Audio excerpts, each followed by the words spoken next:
I always believed money didn't need to buy happiness, it only needed to buy security. That was the goal behind every skipped vacation, every homemade lunch, every time I chose discipline over impulse.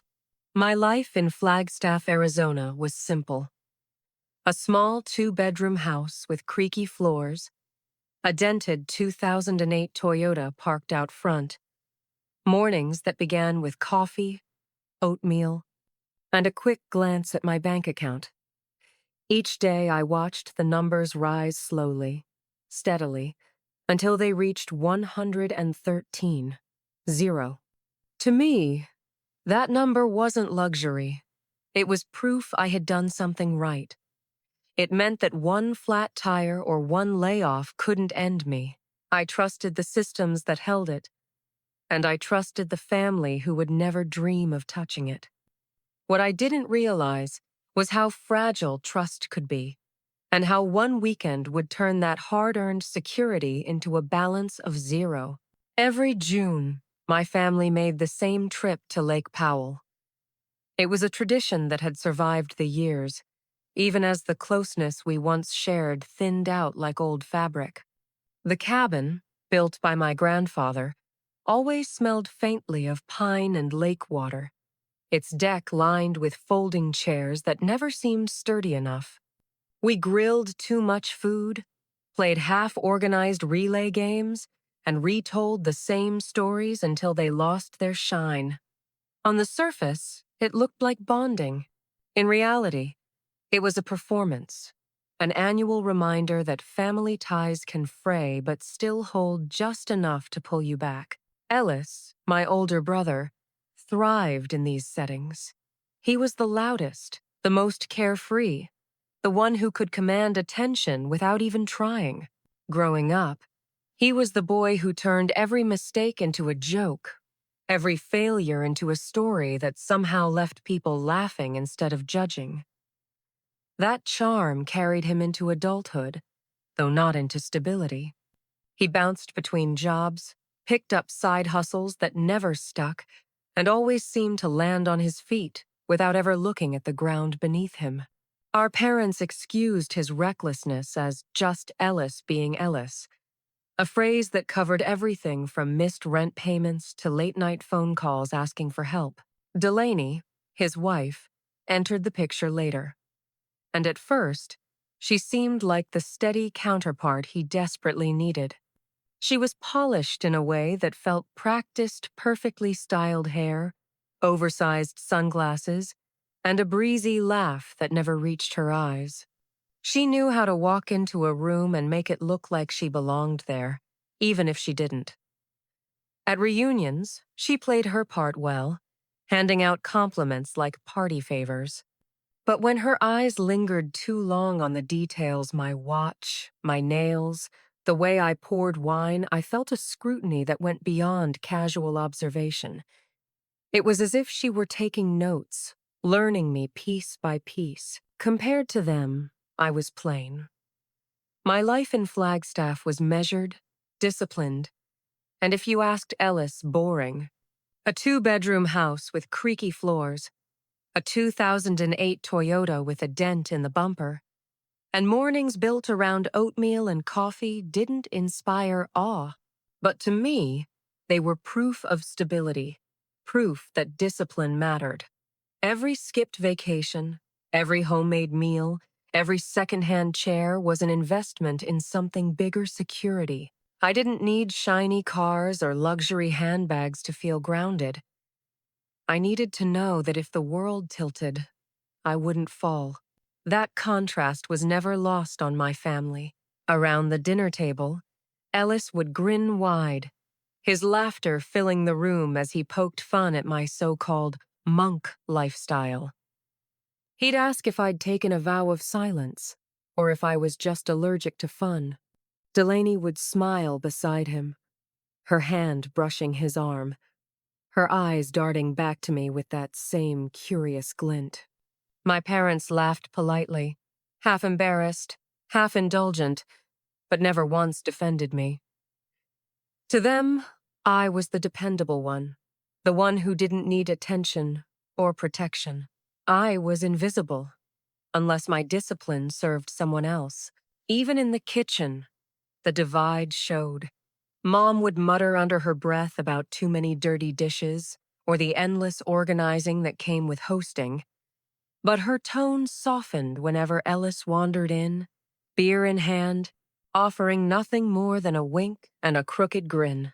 Delaney would trail behind him, setting down a carefully arranged platter or snapping a photo for her phone, making herself look like the perfect daughter-in-law.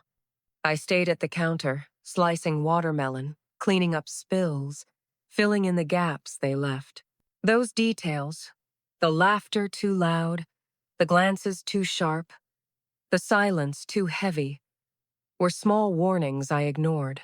Red flags, if I had chosen to see them. But it's easier to believe that tradition means safety, that family gatherings are about warmth instead of performance. Easier to shrug off Ellis's jokes as harmless, to convince myself Delaney's watchful eyes were nothing more than idle curiosity. After all, this was my family.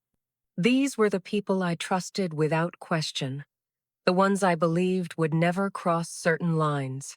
What I didn't realize was that my simplicity and their polish weren't just different lifestyles, they were opposing values. My frugality was a shield, their sheen was a mask, and somewhere between the folding chairs on the deck and the oversized sunglasses catching the sunset, a quiet decision was forming. I had built my life on saving, on sacrifice, on trust.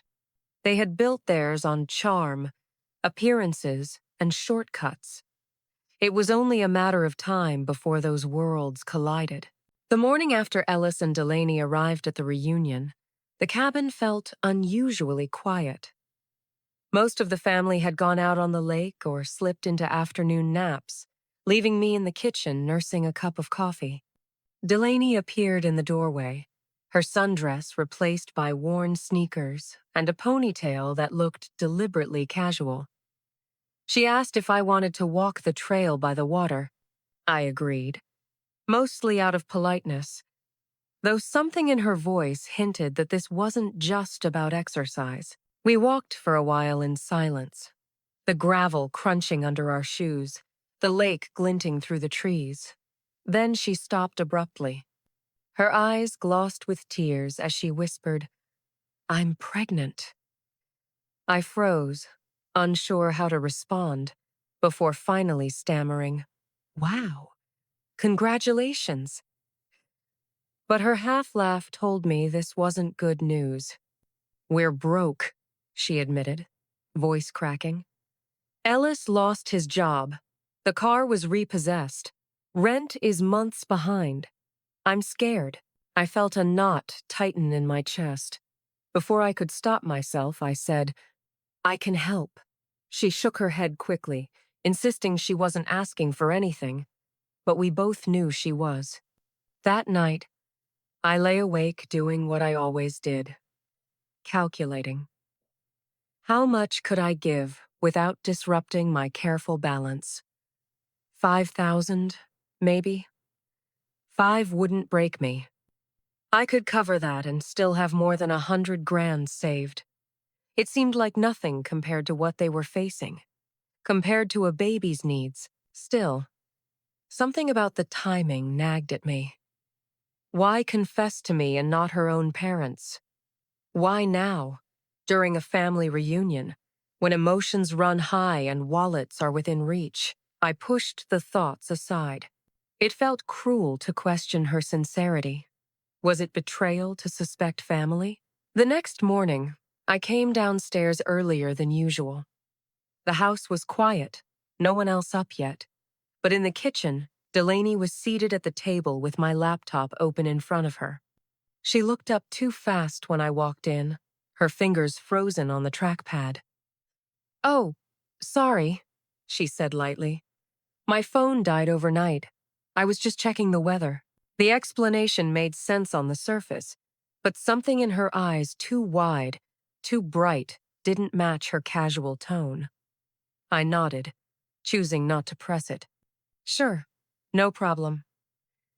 She closed the lid and slipped out of the room, her perfume lingering long after she was gone.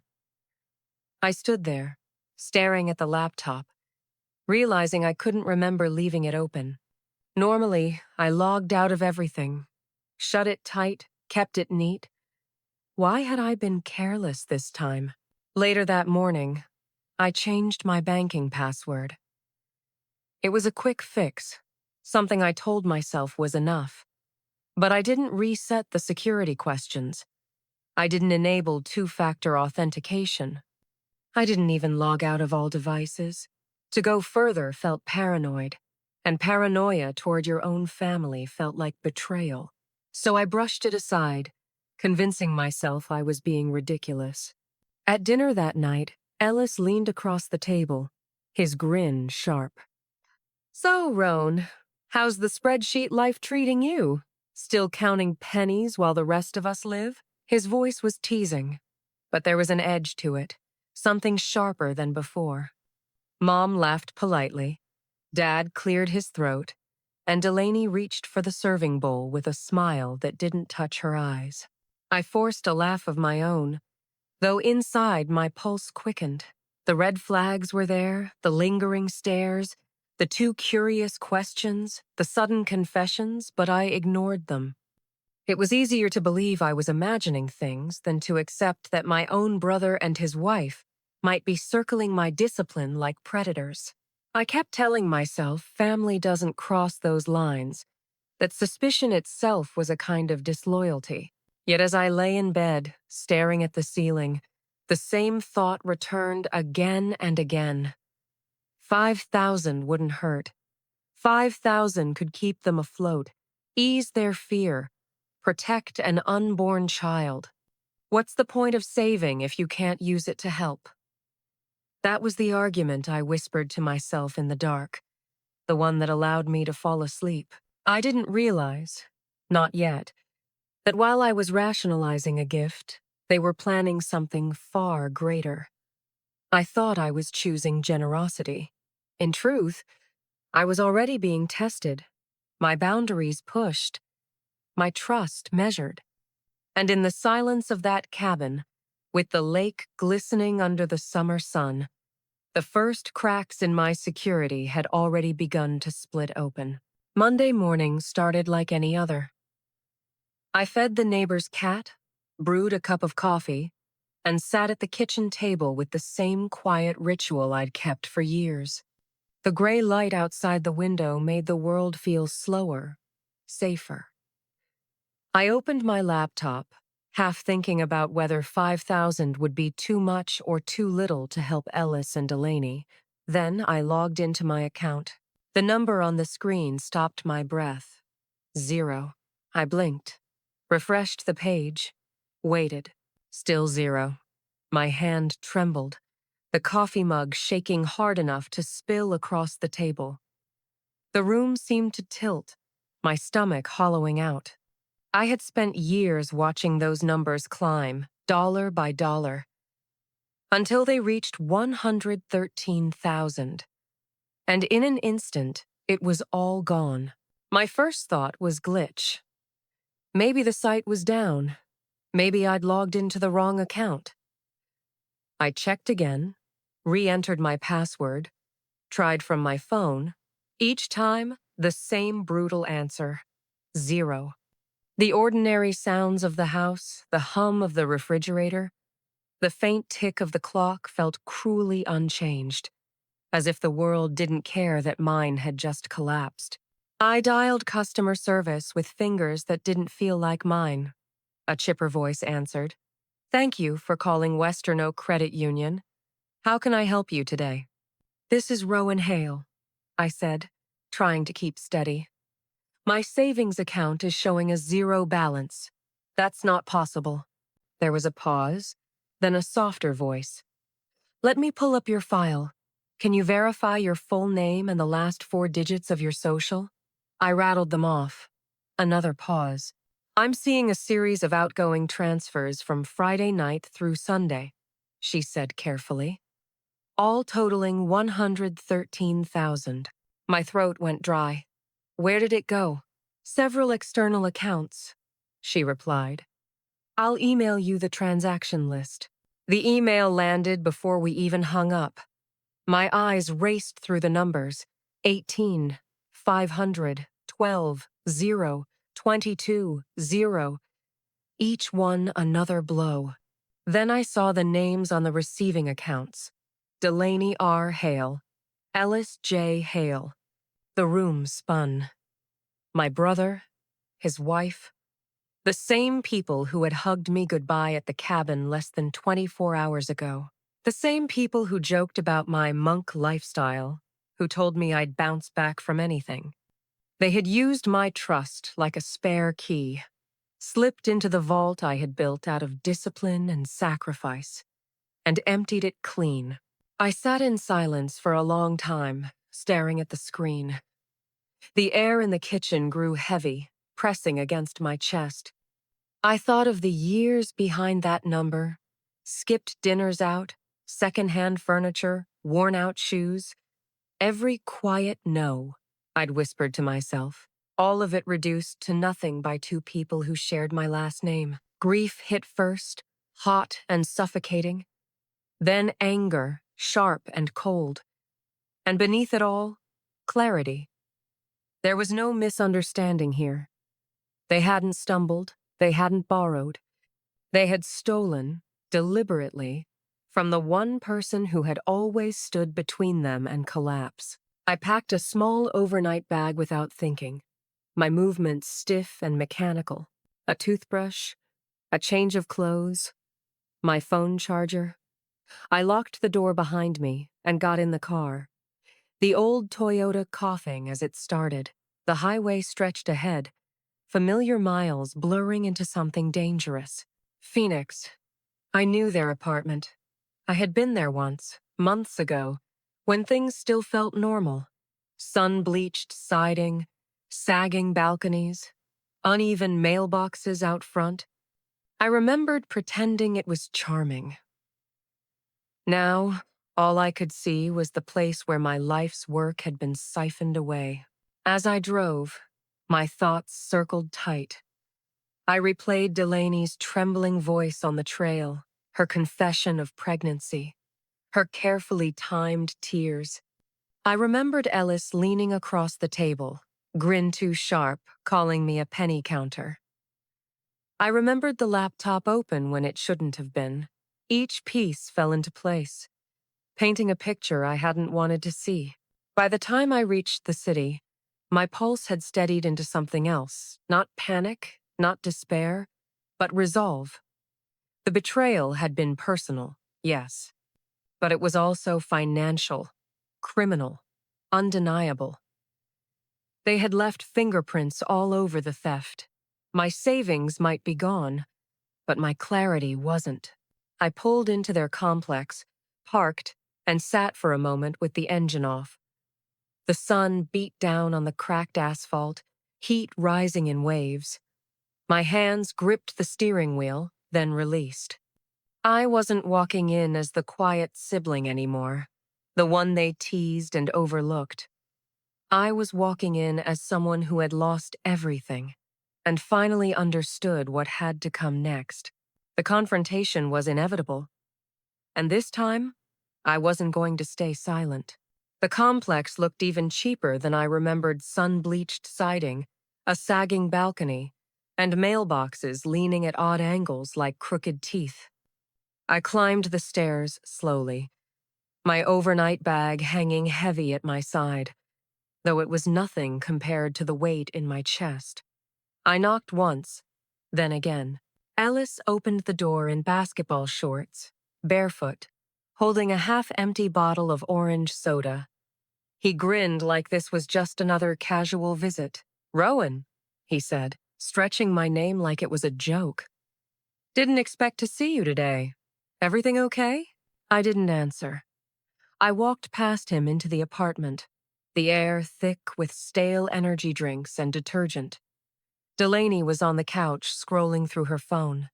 She looked up, blinked once, then set the phone down. "Rowan," she said softly, almost sweetly.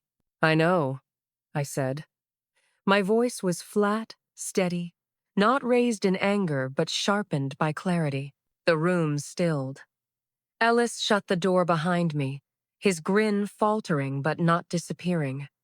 He leaned against the wall, arms crossed, pretending this was beneath him. Delaney gave a small laugh, brushing imaginary lint from her knee. You're being dramatic. You save money like a doomsday prepper. You weren't doing anything with it. We needed it more than you. Something in me shifted then. I pulled out my phone, unlocked it with deliberate calm. Delaney's eyes flicked wide. What are you doing? I pressed 3 digits. 911. What's your emergency? The dispatcher asked. I need to report a theft, I said evenly. A large-scale financial theft, and I'm standing in the apartment of the people who took it. Ellis's arms dropped. His smirk vanished, replaced with a pallor I'd never seen. Delaney sat up straighter, her laugh gone. Rowan, wait, she said quickly. We can talk about this. But I'd already given the address. Yes, I'll wait outside, I told the dispatcher. Then I slid my phone into my pocket and stepped out onto the balcony. My pulse was steady. My voice never wavered. It wasn't anger anymore, it was precision. They were arrested 3 days later. A neighbor said Ellis opened the door shirtless, trying to smirk, but the expression melted when the badge flashed. Delaney cried as they cuffed her, tears streaking mascara, her voice high and frantic. Someone filmed the whole thing and posted it to the neighborhood Facebook page, but I never watched it. I didn't need to. The police report was clinical. Identity theft, wire fraud, conspiracy, no mention of family reunions, no space for childhood memories or Christmas mornings. Just facts, dates, amounts, and signatures. That night, my mother called. Her voice was trembling, frantic. Rowan, what have you done? She's your brother's wife. She's pregnant. I let the words sit, then answered flatly. She's not pregnant. Silence. What? She lied. The investigator told me. She admitted it under questioning. On the other end, I heard my father curse a sound so rare it froze me more than my mother's sobs. Then her voice cracked again. I need to go, she whispered, and the line went dead. The trial came quickly. The evidence was airtight. Every transfer was traced directly back to them, down to the IP address of their apartment. The forensic analyst explained it with calm clarity, leaving no room for doubt. Ellis sat stiff, jaw clenched like he was enduring an inconvenience. Delaney wept through most of it, dabbing at her eyes as if tears could erase the paper trail. Neither of them looked at me. The judge called it deliberate, predatory, and cruel. Ellis took a plea deal, 6 years in federal prison, no parole for at least 5. Delaney was sentenced to 2 years plus 5 years probation. She made a short statement about desperation, about being sorry for the confusion.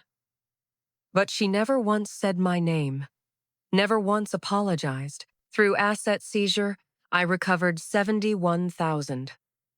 A car Ellis had bought with my money, some jewelry, the remnants of their spending spree. But $42,000 was gone forever, gambled away, spent on rent, on beer, on ordinary life they couldn't afford.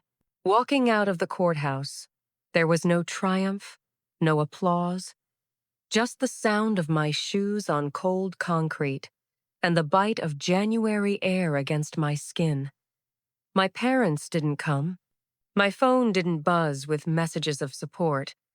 It was only me, carrying both the loss and the truth. But I hadn't broken. They thought they had gutted me, emptied not just my savings, but my spirit. They were wrong. Because in choosing to fight back, in dialing those 3 digits with calm precision, I had done more than report a crime. I had reclaimed myself. In the months after the trial, my family's silence spoke louder than any words. Without my support, they stumbled into their own reality, no safety net, no quick fixes.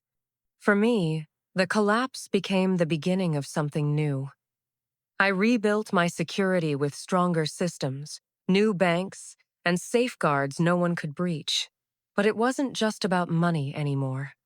It was about boundaries, about finally protecting myself as fiercely as I had once protected everyone else. I found comfort in quiet things, hiking trails dusted with pine needles, the lens of a second-hand camera capturing sunlight on frost, evenings spent with Carter where laughter felt easy and silence didn't ache. One winter morning, I sat by the window, a mug of hot tea in my hands, snow drifting outside. Peace had returned not because life was perfect, but because it was mine again. What they stole was money, but what I built after that's mine forever. If this story resonated with you, share your thoughts in the comments. And don't forget to like and subscribe.